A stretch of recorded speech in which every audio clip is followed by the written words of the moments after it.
മോളെ, അത്രയ്ക്ക് സഹിക്കാൻ വയ്യാത്തോണ്ട് അച്ഛൻ.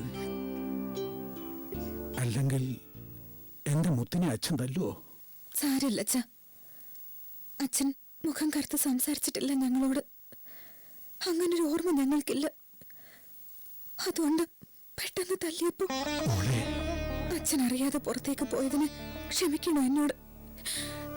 അച്ഛൻ അറിഞ്ഞ് പോകാൻ അനുവദിക്കില്ല. എന്നാ പോവുകയും വേണമായിരുന്നു എനിക്ക്.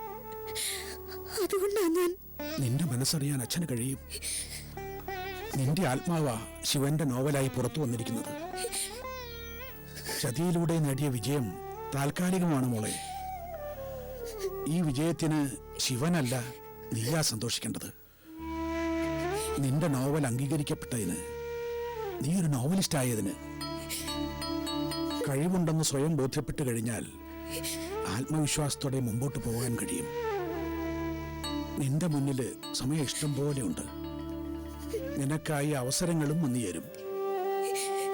എന്താ മോളെ?